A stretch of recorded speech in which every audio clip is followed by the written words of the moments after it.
The Thoth Tarot is one of the most advanced and misunderstood tarot decks ever. Painted by Lady Frida Harris and directed by none other than the infamous Aleister Crowley. You know, the Lord Voldemort of Western esotericism. That man's mind and this artwork had this love child of esotericism on steroids. And in today's class, we are going to explore the rich layers of the Thoth Tarot. So first things first, we need to understand three general layers of work that we can do with the tarot. The layers I teach are the mechanical or outer dualistic plane, the subtle causal or the inner duality, and lastly, the mystical, or the non-duality. I came up with this framework in developing my curriculum over at Tarot Mysticism Academy because I was teaching my students so many things, but the different things I was teaching them all had very differing contexts. So for example, you can use tarot to read for yourself or for others, and that would be on the mechanical plane. Or you could use tarot for meditation and path working, where you're kind of climbing up and down the tree of life, which is in the subtle causal plane. Or you can use tarot almost like a Mahavakya, a deep saying, a deep understanding of your true nature, or a portal into that understanding, which would be the mystical plane. Not only are these three planes the three areas of tarot that you can explore, but they are also three kind of psychodynamic existential domains that tarot explores. And not just tarot, but Qabalah, Neoplatonism, Pythagoreanism, and many other mystical and philosophical traditions. My goal in this class today is to show you how much farther tarot can go than mere divination. And although I love divination as much as the next person, my personal goal is enlightenment and infinite bliss. I mean, that sounds great. You know, I used to get that through drugs, but I'm older now, so we kind of have to find better methods, and that life is not sustainable. So hey, mysticism it is. No, but really, I know that all of us are unconsciously trying to get back into our mother's room to escape reality to some degree, but the truth is, the other way is to transcend reality, jailbreak reality, and that is through mysticism. And it is the coolest thing I have found, and if you study enough mysticism, you see how all of the philosophical, mystical, and spiritual traditions connect, and that's where we're going to go today. But first, let's explore the Thoth Tarot in a divinatory context. So the card I'm going to use to explore these three levels is the Hermit. And that is because the Hermit is one of like 2 or 3 tarot cards that kind of encapsulates the whole theory of tarot in one image. So you know how when you had to take writing class, like in college, and you learned how to write a thesis statement in the intro of the paragraph? I don't know if I ever passed my writing class, but I had to learn that because I wrote this book for Llewellyn and they told me, you better write a thesis. And I did, and thank God for them, because otherwise this would be thesisless and all over the place. Anyway, a thesis is very important in any written work, and the tarot upholds that as well. So the thesis of the tarot is, you know, kind of traditionally explored in The Magician. He introduces us to this hermetic view of as above, so below. You've probably heard that quoted many times from Hermes Trismegistus and the Hermetic tradition. Tarot pulls from a lot of places. But the Magician card really kind of shows us what we're dealing with, which is a tool of, whether you call it magic or channeling, or rather connecting mystically the above and the below, the divine and the material. And the tarot is a symbolic map of that process. If we go upwards, we go into mysticism and enlightenment. If we go downwards, we go into manifestation and magic. But what does that have to do with the Hermit? Well, the Hermit takes on the thesis of the Magician or the Magus and kind of revamps it in a more material way.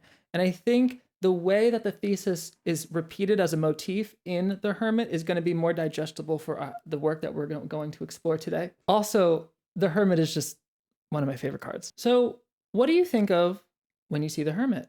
If you have no tarot experience at all, guess what? Your interpretation is valid. Actually, it's probably more valid than a lot of other tarot readers. I'm just kidding. No, but really, whatever your tarot experience, whatever your tarot knowledge, what do you think of when you see this image? I'll give you a moment to pause the video, meditate on the image, journal about it, have a little shamanic journeying pathwork sesh with it, whatever you need to do. When you're ready, press play and we'll get into it. So for a lot of people, the Hermit means alone time, isolation, mentorship, guidance, a guiding light. These are all really great things that we can use in divination. When this shows up in divination, it can show that somebody needs some self-care time, needs to focus on themselves, maybe needs to kind of be in silence, maybe contemplate things a little bit, or maybe needs to connect with a mentor, like a guide of some sort. In the Thoth Tarot, this could be refocusing your will, your intention, and it can also be practical efforts in specific directions for certain desired results. Now, if that sounded a little contradictory to you, that's good. And that's because divinatory meanings in the tarot come from a place that is much more amorphous, much more weird, much more jazzy. So it's kind of like when we memorize divinatory meanings from the tarot, that's kind of like classical music where there's like, okay, this card means this means this, that means that. But when you get into the subtle causal plane in level 2, things get jazzy, things get fun, things get a little bit more improvisational to a degree. It's almost like the symbols are more of a dance, more of things to be uncovered, and the laws that connect the symbols through association are the music theory. So now we're going to go into the subtle causal realm of the tarot. The subtle causal realm is where we start to explore the inner duality of the human experience through two very important things. Are you ready for them? The first is symbolism, and the second is correspondences. Simply image and association. These two things are so important. Why are they important? Because they give the mind something to chew on to understand a mystery that the mind will never understand. We're already getting into the paradox of mysticism. Okay, so here's the idea. Tarot is, at its core, a mental psycho-spiritual technology. I'm going to say that again. Tarot, at its core, is a mental psycho-spiritual technology. It is primarily for the mind. That's why so many people that are interested in tarot are overthinkers, because we like to intellectualize things. We like to take reality and kind of model it in a neat or symbolic understanding that the mind can honestly get off on. We love intellectualizing our life experience, and it's totally cool. If you like doing that too, you might be a mystical misfit like me. So what symbolism and esoteric correspondences do together is they allow us to explore the inner recesses of our subconscious, but not just our subconscious, the whole collective unconscious, the whole human experience, in a playful way with the mind through symbol and association. And when we open up that Pandora's box, oh boy, there's a lot of fun to be had. Let's just say that. The reason why this is the subtle level is because through symbolism and association, we explore the aspects of ourselves that precede, or rather precipitate into, the actions and experiences of our life. So for example, if you get the Hermit card in a reading and you recognize, oh, I need to take some time for myself, I need to kind of sit in silence, have a self-care day, focus on me, it doesn't mean you are necessarily an enlightened sage, but the tendency or the requirement to do that, to have that self-care time, to have that self-focus and contemplation, is in alignment with the archetype of the enlightened sage. If, on the other hand, the Hermit represents to you that you need to go do some gardening tomorrow, that's great. Divinatorily, that's you doing gardening. But the subtle entity behind that is the sign of Virgo, mutable earth, the ability of the earth to adapt, be flexible, and be fertile for your gardening. And don't worry, when we get to level 3, all of this complexity is going to collapse again into one simple jailbreaking aha, where the mind snaps into, well, consciousness and nothingness. But we'll get there, don't worry. Okay, so let's talk about symbolism and association with the Hermit card. Remember, everything I'm about to teach you is important because it's all going to collapse on level 3. We want to learn all the fine details so that when it all comes together, there's a beautiful aha. Okay, let's dig in. So here is our beautiful Hermit. This is actually from the Thoth Deck Decoder, which is actually a book I created for my students over at Tarot Mysticism Academy, but I'm going to give you a link below in the description to download it for yourself so you can follow along. You can get it at tarotmysticismacademy.com/e-books, and it has like a lot of symbolic material from the Thoth Tarot. So this is what I'll be working from. So remember, in the subtle plane, what we're exploring is symbolism and correspondence, and this is going to focus on the symbolism. It's important to note that all of this symbolism is going to lead back into the entire thesis of the tarot. And I'll tell you right now, the thesis is, are you ready for it? Drum roll, please. The Logos.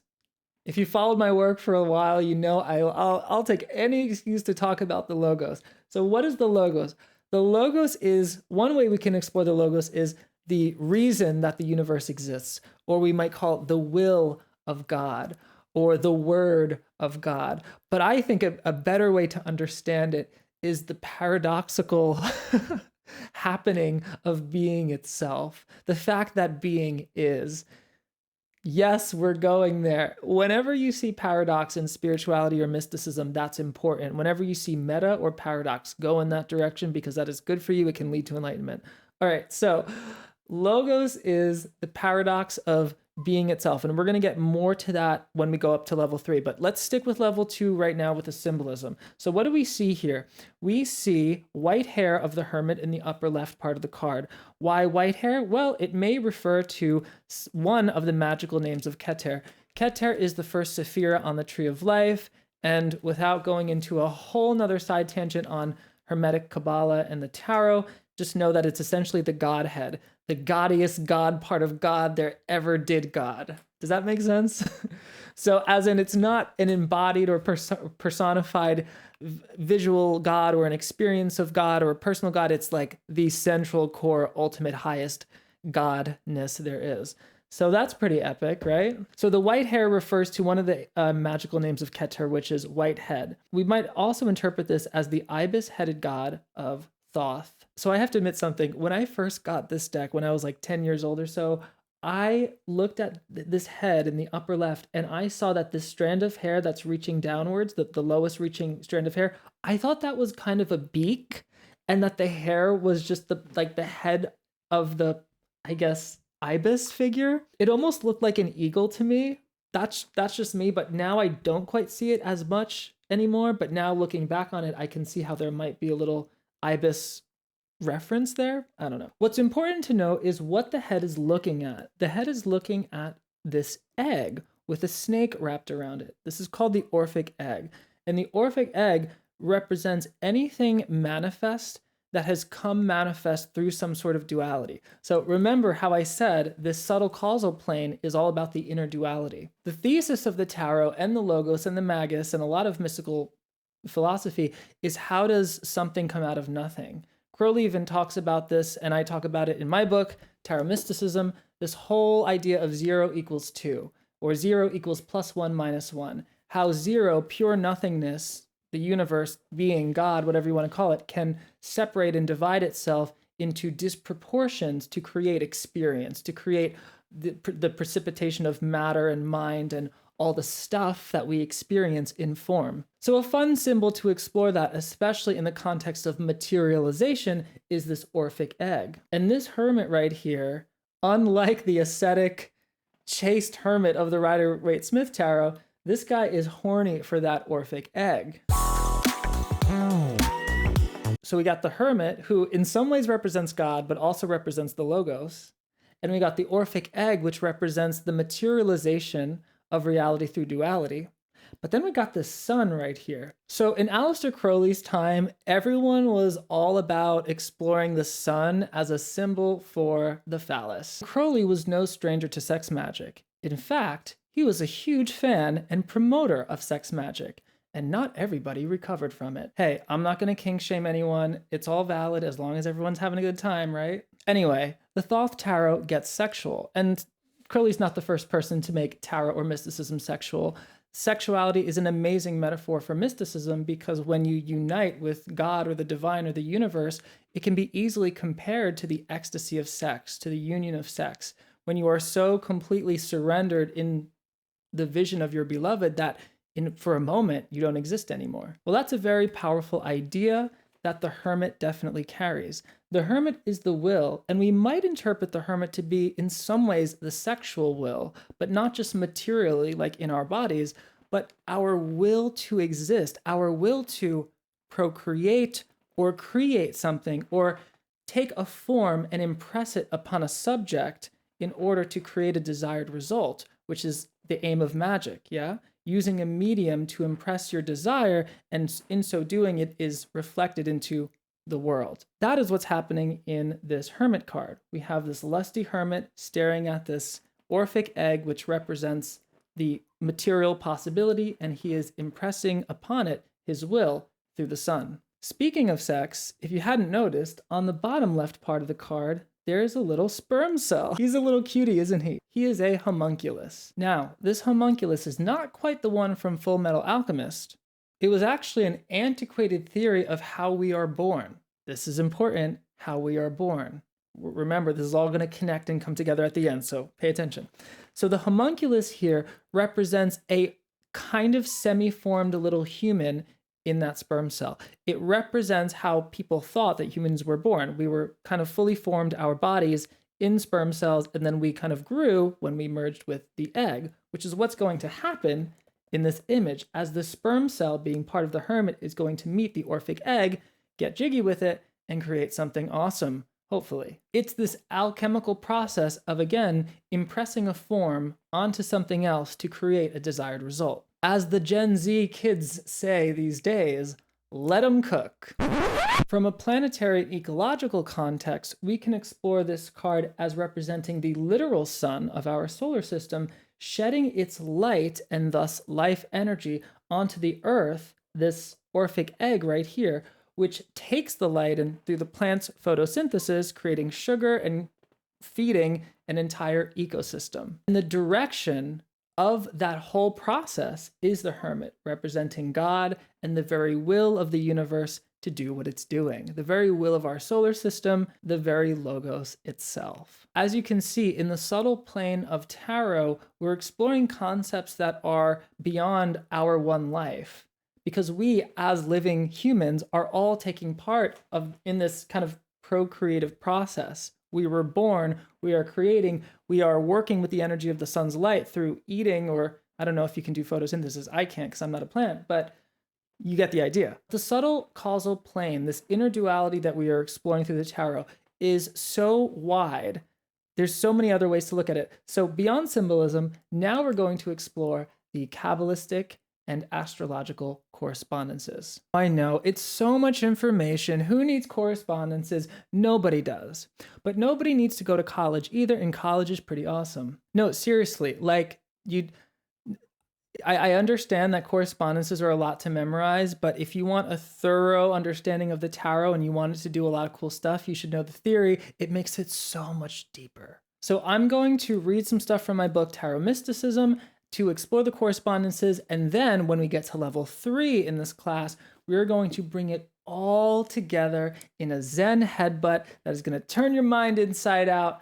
Well, we'll see, maybe. So just to recap, we're exploring the idea of a fully formed seed energy or idea that is impressed upon something to create a desired result externally and materially. That seed being the homunculus in the bottom left corner of the Hermit card. So now we're going to explore how the Hebrew letter corresponding to this tarot card represents that seed. If you didn't know, all the major arcana cards of the tarot are associated with a Hebrew letter, which gives it a whole nother web of meanings and depth according to the Qabalah. Qabalah is a Jewish mystical tradition that has been remixed into the tarot, especially over the past several centuries, and now we're in this esoteric train wreck, and it is a fun ride. So, Joe writes, the seed is the Hebrew letter Yod, attribution of the hermit. The actual figure of the hermit in the Thoth Tarot is the shape of a Yod. The letter means hand, and its design is the foundation of all the other Hebrew letters. The Yod is the flame that God blew to create the Hebrew alphabet. It can be compared to a seed or a spark. Yod is also the first letter of our tetragrammaton, connecting the hermit to the Father, Chokmah, wisdom, the Word, and the Logos. All right, so the tetragrammaton is the name of God, the formula of creation, Yod, He, Vav, He. Which way, this way, that way? Yahweh. I'm just kidding, it's unpronounceable. Which is going to come back later. When we go to level 3, remember, Yod, He, Vav, He is unpronounceable. Zip, it's silent. So keep that in mind. Yod is also connected with Chokmah, which is the second sphere on the tree of life, which is also related to the Logos. So Yod is like a seed, a subtle form that is going to grow into the manifest universe. But what does a seed need to grow? It needs soil. It needs earth. Where is that going to come from? Well, luckily, we have the astrological correspondence of Virgo. The hermit corresponds to Virgo, and Virgo represents the mutable crust of the earth. It is a mutable sign. It is an earth sign. When you combine those two qualities, we get the mutability of earth, which is earth's ability to adapt and create all of its forms. It is the ability of that seed to break open and start to take root and grow into all that is. So what do we have? We have the Hermit, which represents God as the Logos, as the very will of the universe. We also have that Logos represented as the seed, which is the Yod, the very seed of the Hebrew alphabet. We also have that seed represented in the bottom left corner as the spermatozoon, or the homunculus. We kind of have that seed represented as the sun, as the energy source for what's going to cook. And then we have what is receiving that seed, which is Virgo, the fertile earth, but also on the card, the Orphic egg, which is all manifestation that happens through duality, through the seed in the soil. Now, remember how I said that the third layer of the tarot was non-dual. In this subtle causal layer, we are exploring the inner duality through symbolism and correspondences. In the third mystical layer, this inner duality is going to come together into this non-dual understanding. Now, this isn't just tarot. This is most serious mystical traditions. If they go far enough, will lead into a non-dual understanding. And it's not something that can be communicated. It's the moment of ecstasy, and then even the ecstasy recedes into a pure nothingness of radical existential okayness. And because this can't be described, its very name cannot be pronounced. Remember the name? Yod-He-Vav-He, the Holy Tetragrammaton. Really, the best God is a nameless God, because a nameless God incorporates all possible names. It can go so extreme that theism and atheism meet in their extremity like a circle on the other end. No, really, like you can be an atheistic mystic, you can be a theist mystic, it doesn't matter. Because of how far this goes, the very content or vehicle you use to get there will eventually become null and void. As the Buddhists say, once you cross the river, you got to abandon the boat. But let's take the vehicle of tarot, because that is the excuse that I am using to get you to think like a mystic and jailbreak reality. So back to the Hermit, I'm actually going to read from my book, Tarot Mysticism, and attempt to communicate that which can't be communicated. So let's see how I do. The ultimate mystery of concern for this card is that of the will that is ultimately one, and of the cosmos of which you are a part. The entire will of the universe can be experienced and understood transrationally within your subjective YO universe. Okay, so there's a little bit of a koan there, so I'm going to read it one more time.